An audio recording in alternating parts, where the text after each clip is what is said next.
Then, of course, came my turn. It was alphabetic. Frank started early in the alphabet, and Silverberg came with the S's. I got a card, and my grandfather decided, time to go. Get out. Amsterdam. I mean, Brussels was the answer, and that's the point at which I disappeared, of course. And I never got back to Amsterdam legally. I went illegally after the war, once or twice for a couple of days, again crossing a border without permission. And at some point, my grandfather, who survived, received a book of the first edition from Anne Frank, the first 1,500 books that were printed, which contained about 75% of her diary. And my grandfather then forwarded it to me, and it was dedicated to me by Mr. Frank.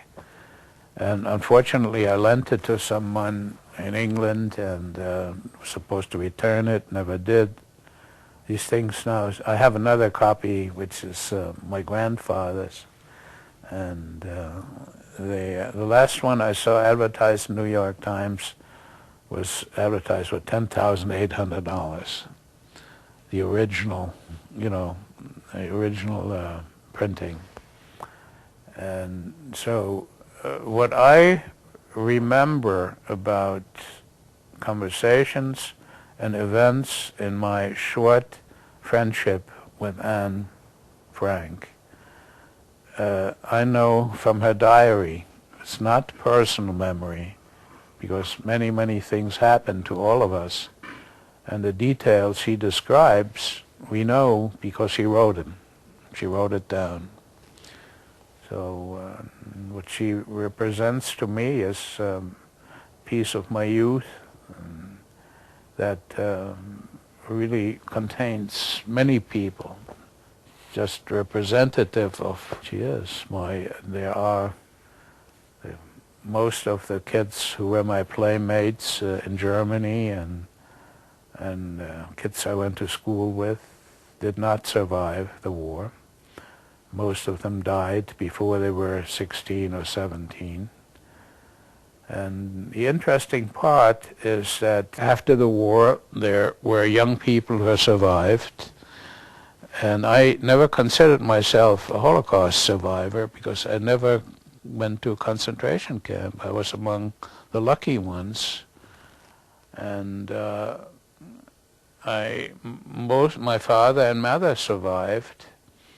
And there was a club formed called the Maccabi in Brussels, and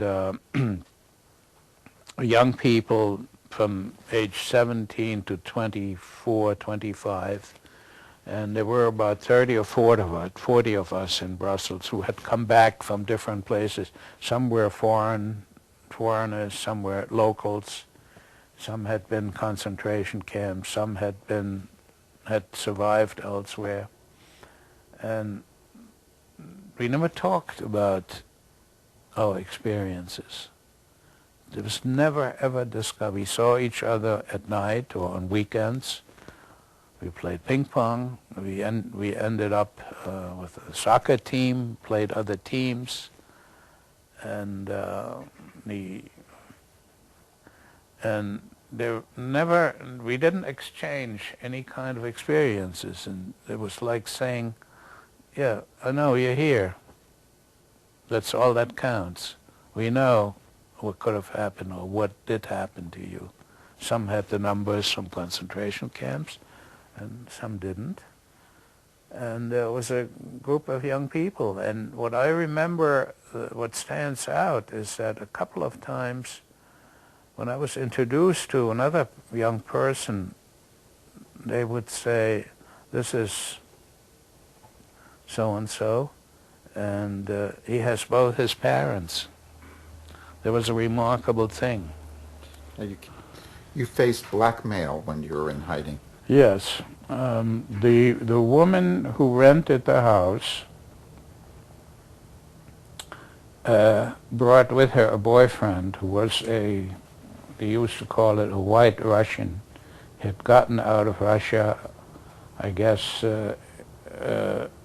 lived in either Belgium or France, spent a number of years in the French Foreign Legion, ended up in Brussels and became a boyfriend, never worked.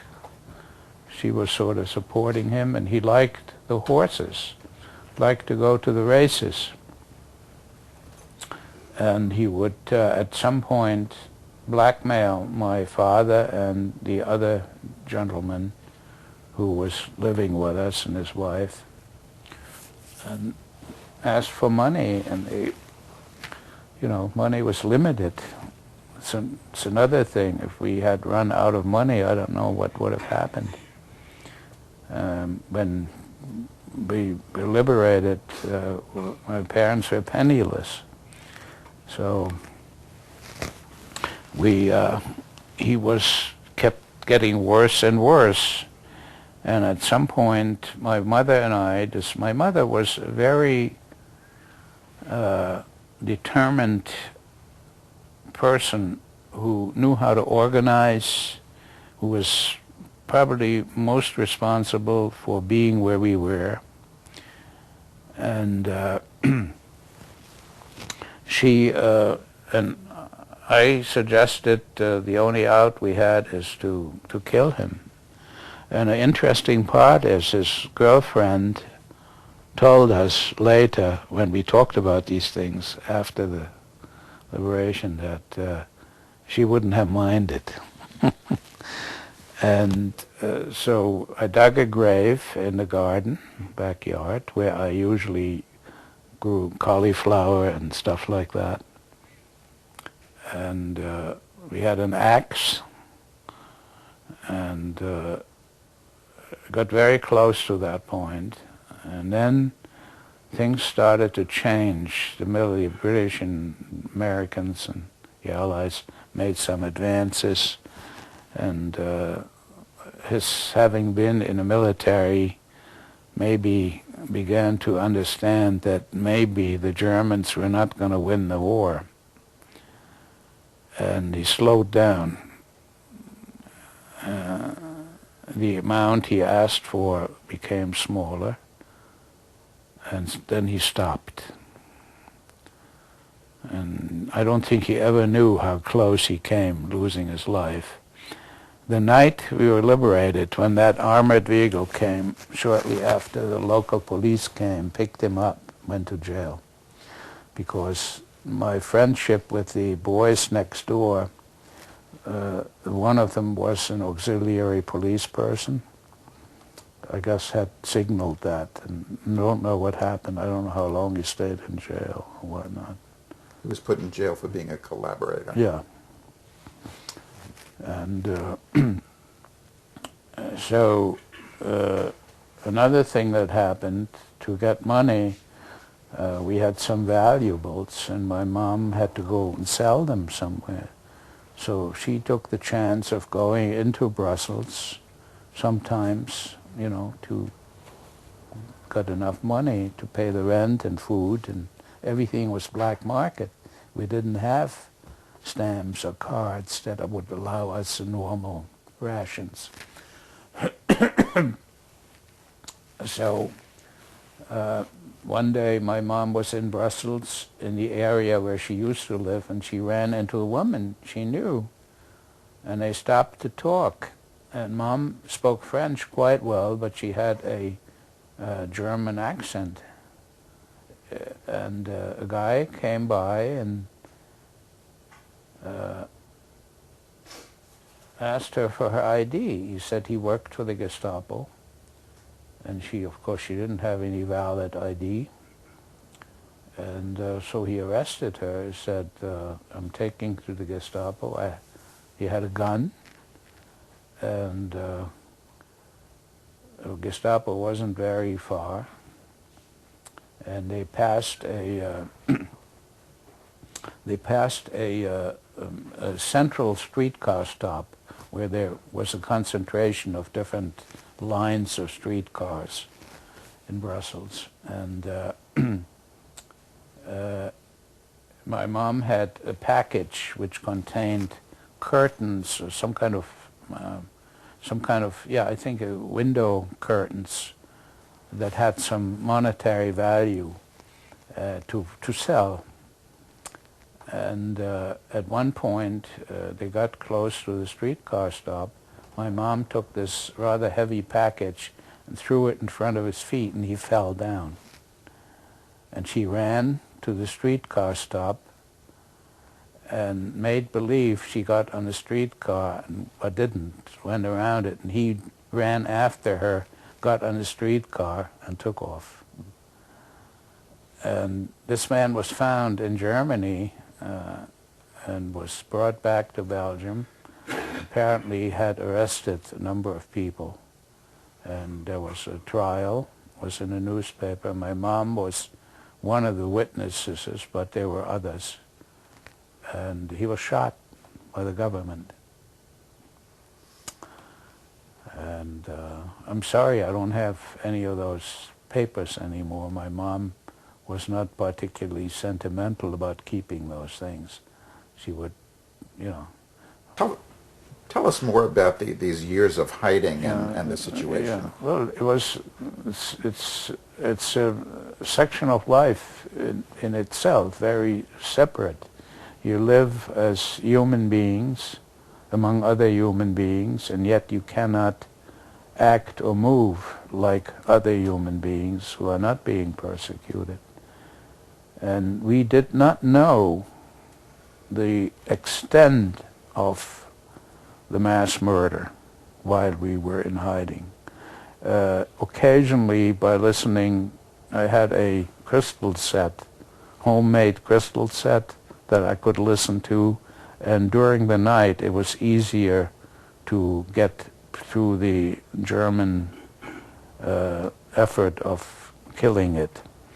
And the English broadcasts occasionally hinted at concentration camps and things like that. But we never knew the extent of this situation. We didn't know that this, you know, what we knew after the war, or after the concentration camps were discovered.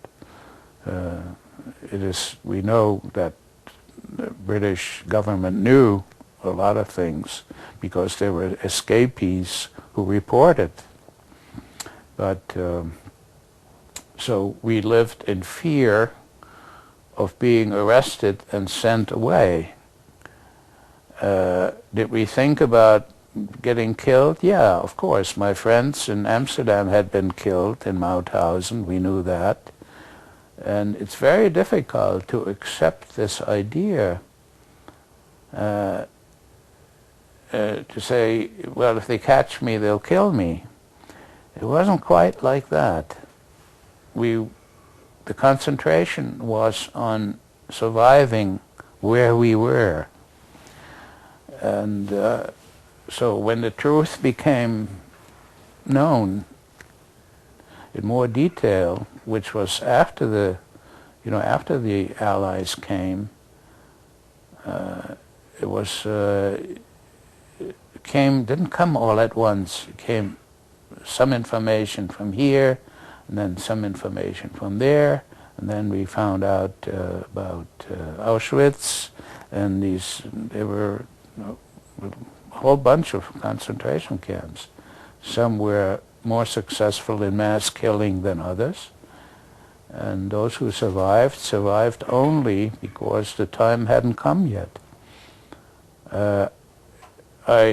One of the reasons I believe I'm alive is because of time and place.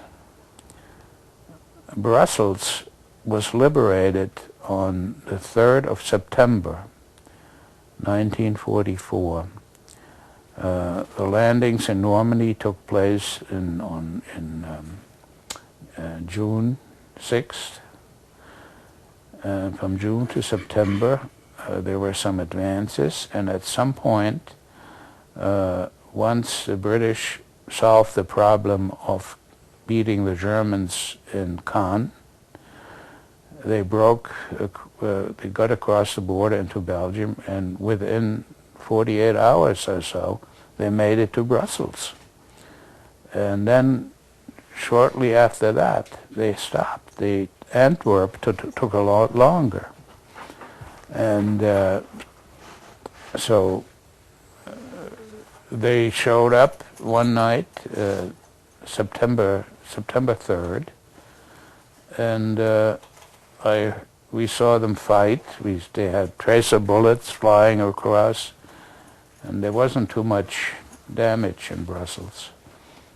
And I was lying on the roof of that house, trying to see what I could see, and all of a sudden I see an armored vehicle, an armored car, turn the corner, this country road, and of course it was blackout, but it was light enough so you could see the white star of the Allied units, and I called to them from the roof, waved to them. And they stopped, they turned around, and in turning around, they knocked over a telephone pole. And they came out of the armored unit, came into the house, and the kitchen was down below. And of course the neighbors must have been aware the same we were. And there were 4 British soldiers from a unit called the Irish Guards, and there must have been 50 people in our kitchen, and all of a sudden everybody was there. And here we are standing, and my mother hugged them, and from one minute to another we were free people. And then you came here to the United States, you emigrated, you joined the United States Army. Yeah. I was drafted in 1950. I was the right age, and I went in the service, and I did my 2 years in the service. I was with a unit that was trained for warfare, ended up, for whatever reason, in Iceland, and spent 7 or 8 months in Iceland, and I was discharged in late 1952. And began a working career. And you never spoke about your Holocaust experiences? No, until I was in my 60s. Well, what happened in your 60s that caused you? You're 81 now, Ed? Yeah, what happened really is because of a set of circumstances.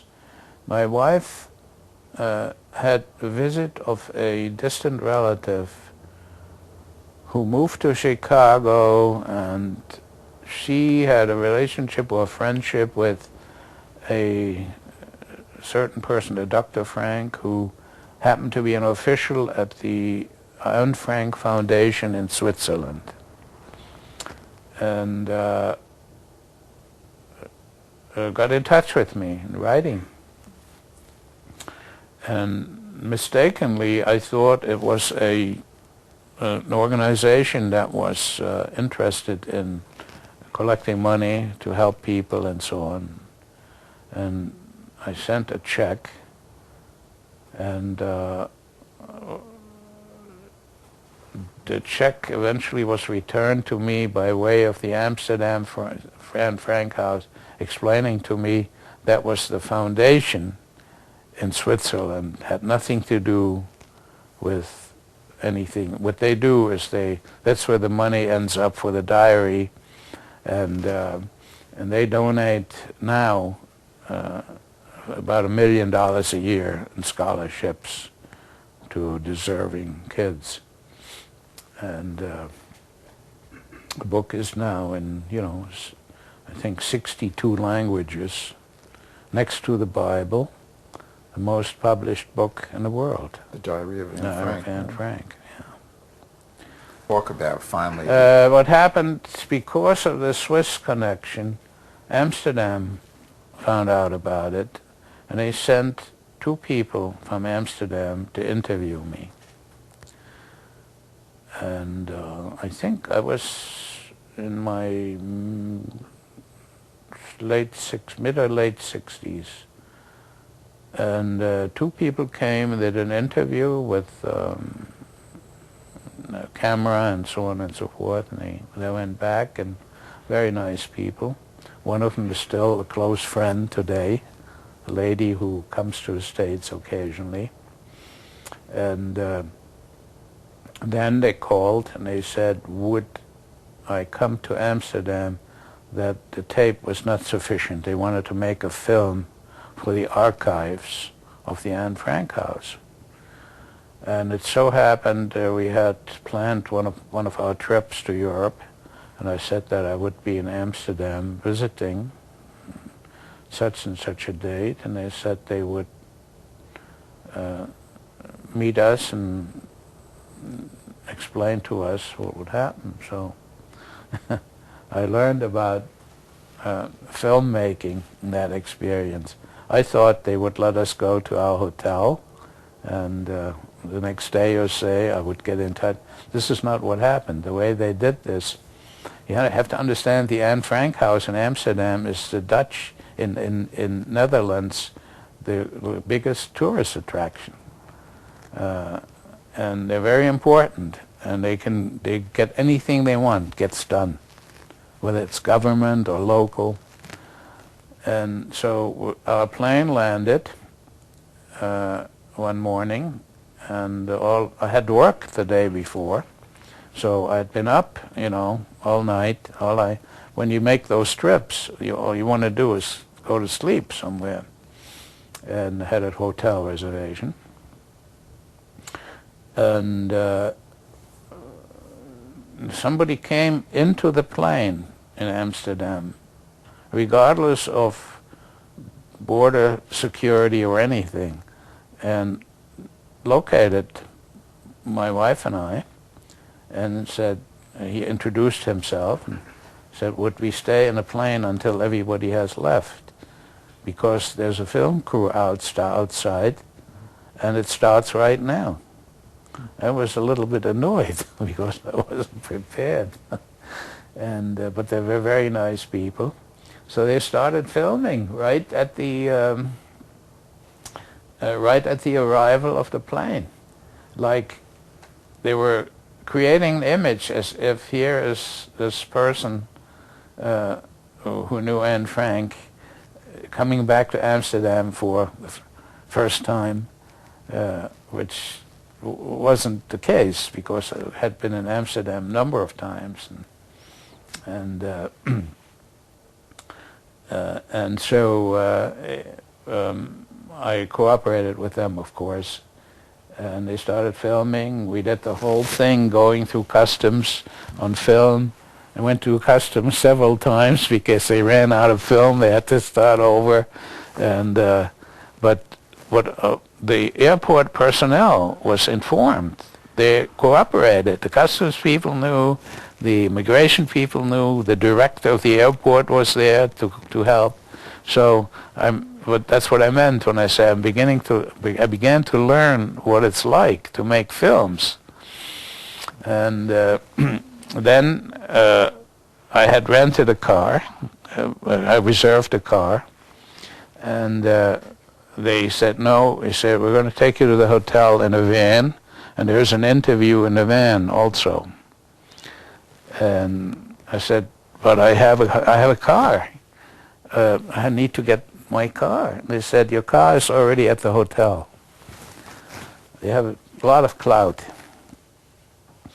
And we interviewed, the 30-minute trip to the hotel was an hour because they rode around and so on. And then got to the hotel, and they told us that they would leave me alone till 8 o'clock the next morning. And so I got to the hotel, and the hotel also was informed of all this. So there was a reception with flowers, and they upgraded us to the suite, and that kind of thing. And so on this Anne Frank, significance of Anne Frank in the Netherlands, it's a very important thing. And so I got some rest, and at night went out with friends. And next morning we filmed for 3 days. I ended up walking. They followed us through the streets, in some cases on a truck, and went to all the places where Anne Frank and I had walked. Went to buy flowers where I had bought flowers for her birthday. The flowers in the Netherlands were never a big thing. They were very cheap. Everybody bought flowers when you went to somebody's home, because the flowers were just a byproduct of their tulip production. They were exporting, to the States. So flowers was, just something that you did. And so I bought the flowers, and with those flowers went to the original Frank apartment, which was then owned by a retired school teacher, and who was also prepared, and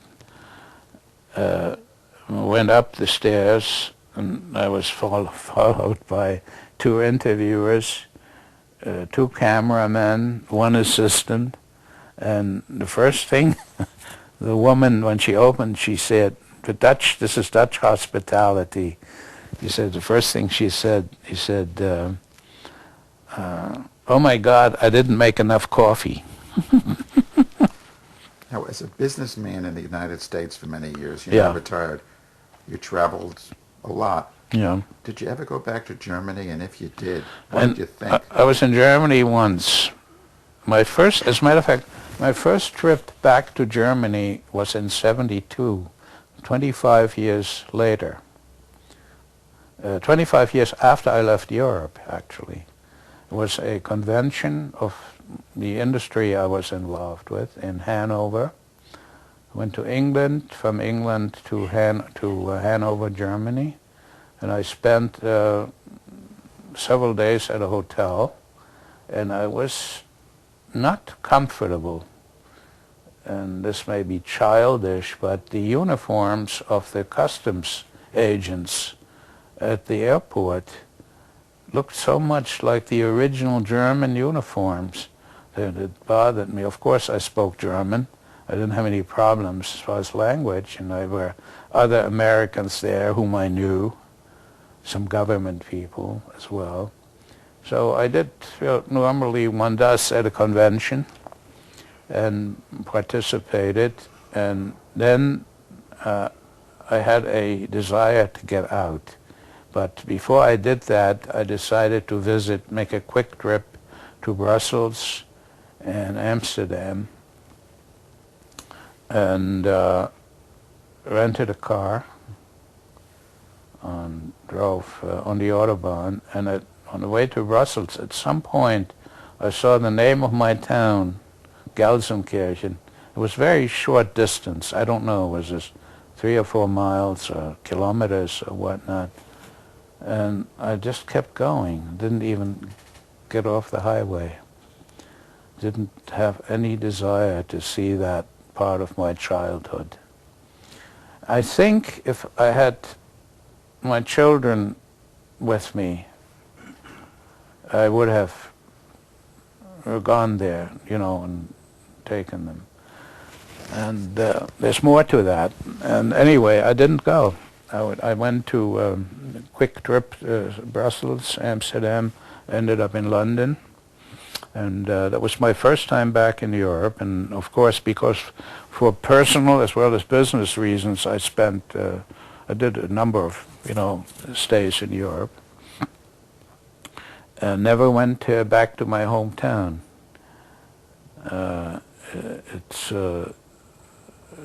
I can't explain it. I don't know. My wife and I were there some years ago,